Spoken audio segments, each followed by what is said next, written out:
오순절 21번째 주일이 되겠습니다. 묵상기도 드립니다. 결실의 계절에 빈손되지 않게 하소서. 지혜의 하나님 아버지, 오늘도 새날을 시작하며 하나님께 참된 지혜를 구합니다. 나의 말이나 행동이 지혜롭게 하셔서 사람을 세우는 말을 하게 하시고 열매 맺는 행동을 하는 하루 되게 하소서. 아무리 열심히 일해도 늘 책망과 빈손만 남는다면 아버지께 먼저 지혜를 구하게 하소서. 오늘도 일하는 모든 순간 주님을 의지하게 하소서. 인간이 아무리 계획하고 고민하고 성공을 예측한다 하더라도 하나님의 도우심이 없이 어떤 열매도 맺을 수 없음을 고백합니다. 결실의 계절에 빈손되지 않게 하소서. 보이는 것이든 보이지 않는 것이든 보람을 얻을 수 있는 결실을 이 손에 허락하소서. 주님과 동행함으로 주님의 열매를 거두는 날 되게 하소서. 말을 분별하게 하셔서 해야 할 말을 잘 고르게 하시고 하지 말아야 할 말을 내뱉지 말게 하소서. 행동하기 전에 생각하게 하시고 더 좋은 태도로 일할 수 있도록 주님께서 지도하여 주소서. 오늘을 주님께 부탁드립니다. 나의 주 나의 머리 되시는 예수 그리스도 이름으로 기도합니다. 아멘.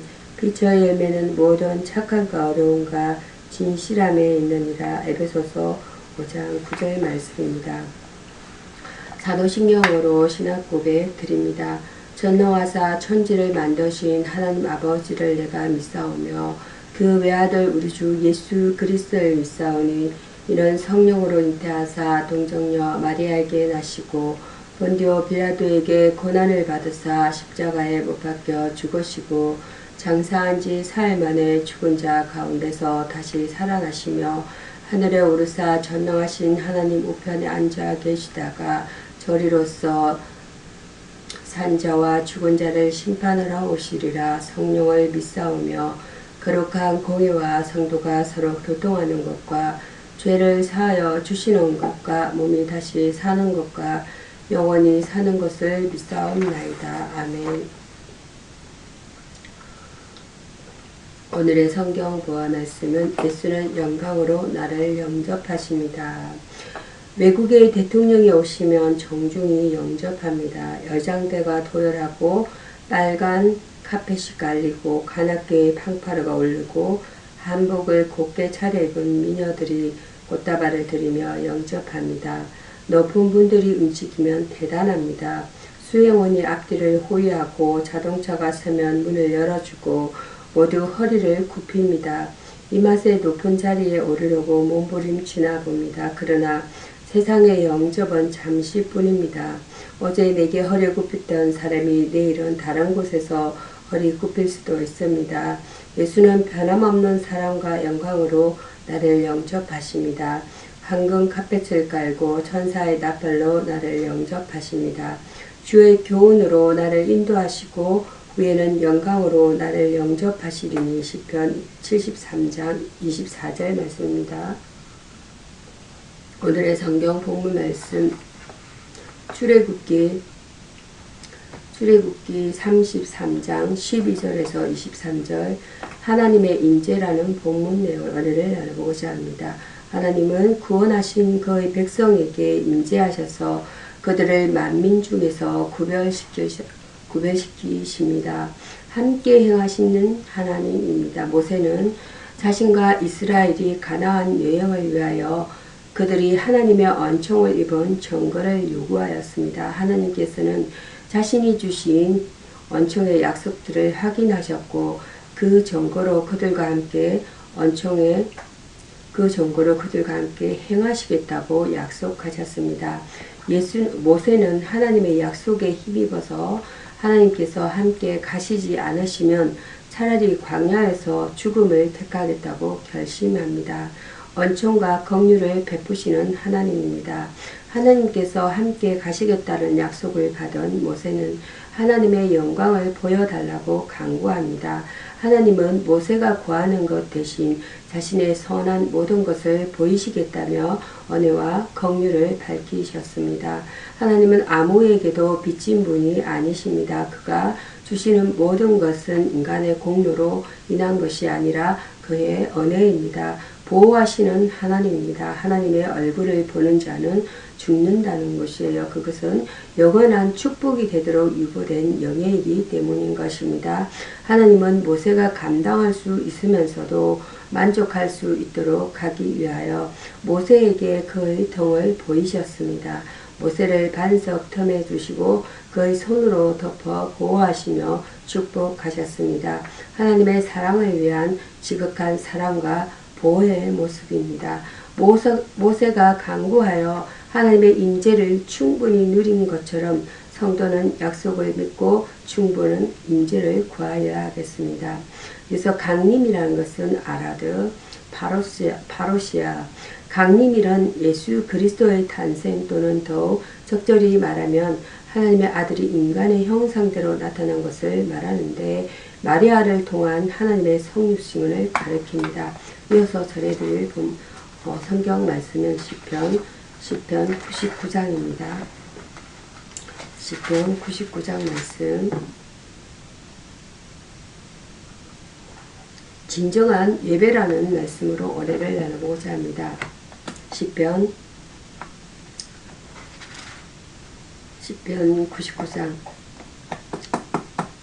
거룩하신 하나님이란 내용이 되겠습니다. 99장 1절에서 9절 말씀입니다. 이 시의 핵심 내용은 하나님은 거룩하시다에 있는 것입니다. 거룩하다라 하면 깨끗하며 잘못이 없다는 말입니다. 하나님은 거룩 사이에 자정하신다는 것이 1절 내용이 되겠습니다.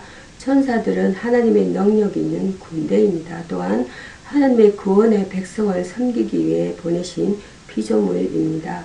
하나님께서 천사들 사이에 자정하셨다는 것은 하나님의 능력의 통치를 나타냅니다. 하나님은 모든 피조물 위에 뛰어나신 왕이십니다.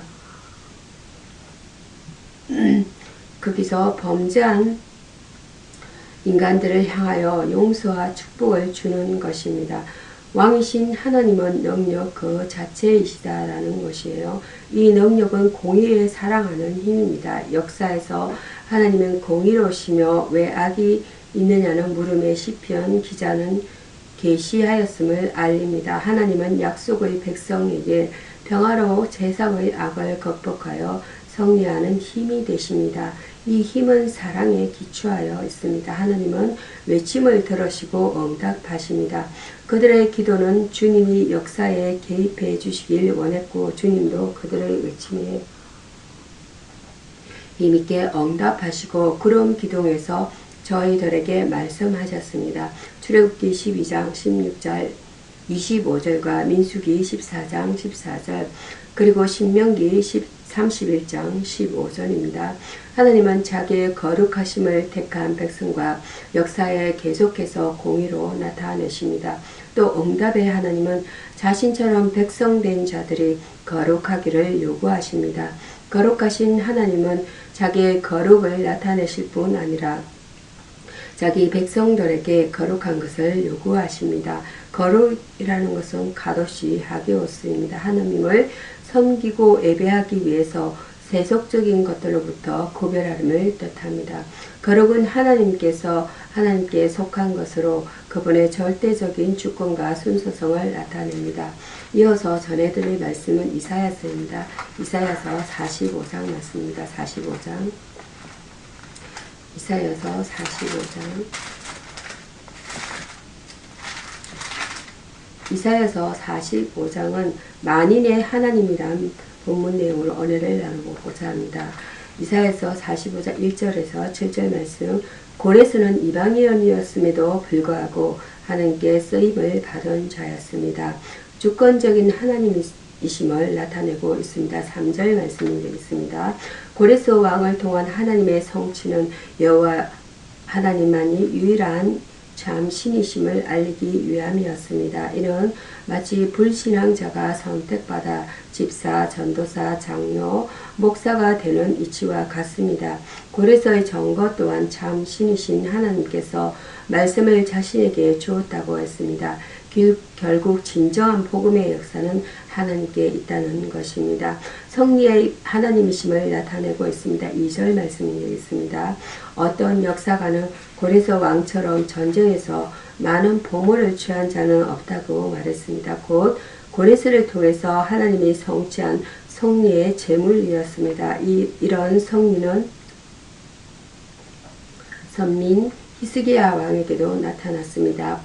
또한 뿐만 아니라 모세가 양손을 높이 들 때마다 이스라엘은 아말렉에게 승리했습니다. 이 모든 승리가 하나님을 나타냅니다. 무소불능의 하나님이심을 나타내고 있습니다. 6절 말씀입니다. 본문을 자연을 지배하시는 그의 예언으로서 하늘과 땅의 주권자이심을 알리고 있습니다. 또한 시간, 장소, 공간을 초월하신 초월자이심을 알리고 계십니다. 사단도 시공을 초월하지만 진정한 성리와 사랑은 없다라는 것입니다. 여기 고레스에게 임한 예언에는 무소불능의 하나님의 기쁨이 있었던 것입니다. 하나님은 선민뿐 아니라 이방 세계 외의 하나님도 되십니다. 예언이라는 것은 나비, 프로테페스, 예언이란 하나님의 뜻이 무엇임을 그의 백성과 세상에 대하여 말하는 것입니다. 예언은 어떠한 시간에 대해서 말할 뿐 아니라 일정한 사람에 대해서 말하는 메시지인 것입니다. 이어서 전해드릴 말씀은 시편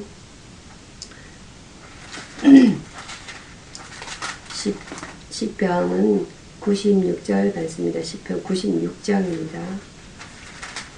99편에 이어서 10편 말씀 96편 1절에서 13절 말씀 진정한 예배라는 본문의 언어를 나누고자 합니다. 오직 여호와만이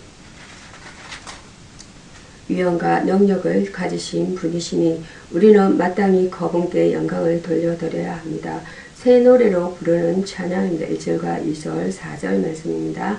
인간의 영혼이 하나님의 사랑과 은혜에 깊이 감동되어 있을 때에는 필수적인 응답으로 찬양이 따릅니다. 찬양의 내용은 구원인 것입니다. 찬송을 받으실 분은 유일무이하신 살아계신 하나님이십니다. 성도의 찬양은 영혼의 노래이며 하나님으로부터 배운 노래이기에 새 노래인 것입니다. 성도는 새 노래로 하나님께 영광을 돌려드려야 합니다. 성소에서 드리는 경배입니다. 6절과 8절, 9절 말씀 내용입니다. 구약시대의 하나님은 그의 성소에서 인간과 만나시고 거기에서 은혜를 베푸셨습니다. 오늘날에도 주님의 몸된 교회에서의 예배를 통해 그의 백성들을 만나주십니다. 하나님께서는 온전한 제물이 되어주신 그리스도를 힘입어 드리는 예배를 받으십니다. 그러므로 성도는 신령과 진정으로 예배드려야 합니다. 자신을 드리는 헌신입니다. 8절과 12절입니다. 마음과 정성과 시간과 몸을 주님께 드려야 합니다. 하나님은 진실과 진실한 마음으로 드리는 것을 받으십니다. 또한 예물은 예배할 필수 조건입니다. 아름답고 거룩한 것을 기쁨과 감사로 드려야 합니다. 우리가 모든 것을 다 하나님께 드림이 마땅한 것은 모든 것은 다 하나님께로부터 받았기 때문입니다. 우리는 예배를 통하여 먼저 하나님께 우리의 마음을 드리면 하나님께서는 은혜와 복을 내려 주십니다. 예배라는 것은 아보다 프로스케오 존경을 나타냅니다. 또는 문자적으로 가치를 어떤 사람이나 사물에 돌리다라는 것입니다. 그러므로 예배는 경건과 의식을 포함하는 존경하는 삶 전체를 경건과 의식을 포함하는 존경하는 삶 전체를 포괄하고 있습니다. 이어서 전해드릴 말씀은 구약성경에서 신약성경은 데살로니가 전서 1장이 되겠습니다. 데살로니가 전서 1장 말씀 1장 1절에서 10절 말씀은 모범적인 교회라는 본문 내용이 되겠습니다. 은혜를 나누고자 합니다. 데살로니가 교회는 별로 책망할 것이 없고 칭찬과 감사의 조건이 넘치는 모범적이고 은혜스러운 교회였습니다. 믿음의 역사가 있는 교회입니다. 성경은 믿음이 없으면 아무것도 할 수 없는 이라고 하였고 행함이 없는 믿음은 죽은 것이다 라고 하였습니다. 우리는 믿음으로 하나님의 자녀가 되었고 구원의 영역 안에 들게 된 것입니다. 그러므로 구원받은 백성은 믿음으로 살아야 합니다. 믿음으로 행한 사람과 행함이 없는 거짓 믿음과는 생과 사망의 차이가 있는 것입니다. 사랑의 수고가 있는 교회입니다. 사랑은 가장 큰 언사로서 사랑을 싫어하는 사람은 없습니다. 그런데 사랑은 받는 즐거움이 아니라 주는 기쁨입니다. 사랑은 주는 것이기 때문에 반드시 수고가 있어야 합니다. 수고가 함께하는 사랑이 참 사랑입니다. 수고가 없는 말반의 사랑은 거짓 사랑입니다. 그리스도를 사랑한다면 그리스도를 위하여 수고하는 것이 있어야 합니다. 소망에 인내가 있는 교회입니다. 누구에게도 소망은 있습니다. 어떤 사람은 낮고 전한 물질에 대한 소망이 있고 어떤 사람은 높고 귀한 소망을 가지고 있습니다.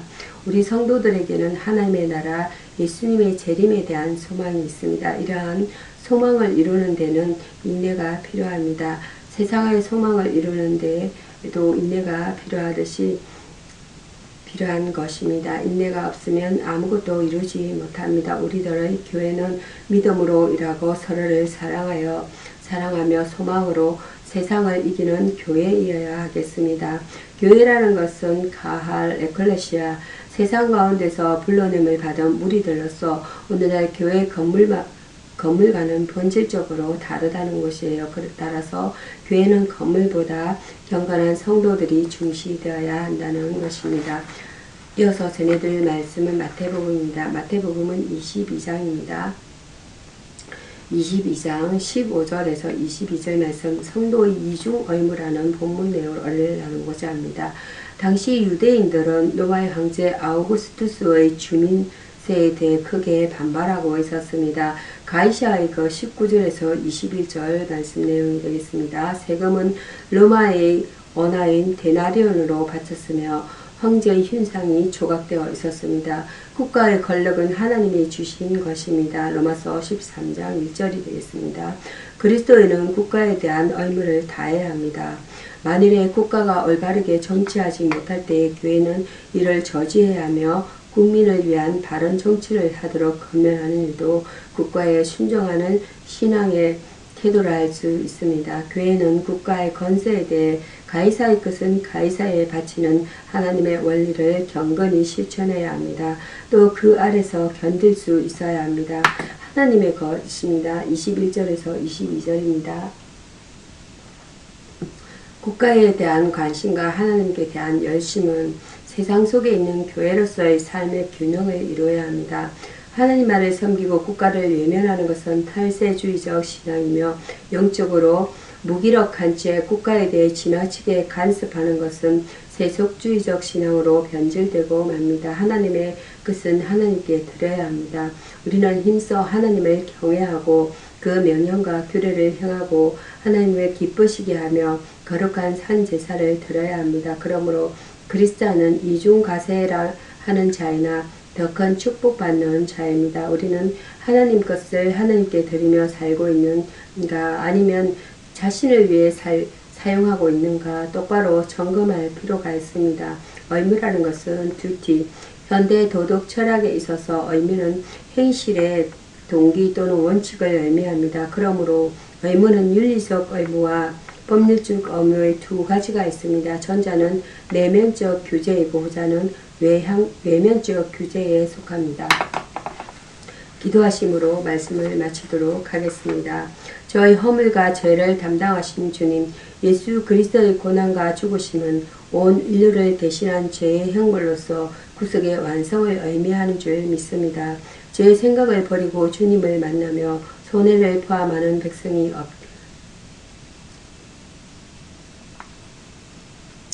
손해를 보더라도 진리를 말하고 순수성을 지켜나갈 수 있게 하옵소서. 이 나라에 자기를 위해 남을 모함하는 백성이 없게 하옵소서. 사랑이 무한하신 하나님, 자기를 죽이는 원수의 죄까지 용서해 주시기를 바라시는 주님의 기도의 정신을 제가 본받기를 원합니다. 원수도 미워하지 않으시고 사랑하시는 주님의 모습이 저의 모습이 되게 하옵소서. 저의 죄의 문제와 경건에 이르지 못하는 나쁜 심성을 고치기 위해서 간절한 심정으로 회개하오니 용서하여 주옵소서. 이제는 제가 죽고 그리스도만 저의 삶을 통해 나타내게 하옵소서. 새 생명을 허락하신 주님, 저의 삶은 그리스도와 함께 고난을 받을지언정 세상의 죄악과 불의에 빠져 타협하지 않기를 원합니다. 언제나 넘넘하고 기상있게 이 악한 세대를 거슬러 어둠을 비치는 빛으로 사명을 다하기를 원하고 예수님의 이름으로 기도드립니다. 아멘. 주 기도문으로 예배를 마치도록 하겠습니다. 하늘에 계신 우리 아버지여, 이름이 거룩히 여김을 받으시오며 나라에 임하옵시며 뜻이 하늘에 계신 것 같이 하늘에서 이룬 것 같이 땅에서도 이루어지이다. 오늘 우리에게 일용할 양식을 주옵시고 우리가 우리에게 죄 지은 자를 사하여 준 것 같이 우리의 죄를 사하여 주옵시고 우리를 시험에 들게 하지 마옵시고 다만 악에서 구하옵소서. 대개 나라와 권세와 영광이 아버지께 영원히 싸움나이다. 아멘. 감사합니다.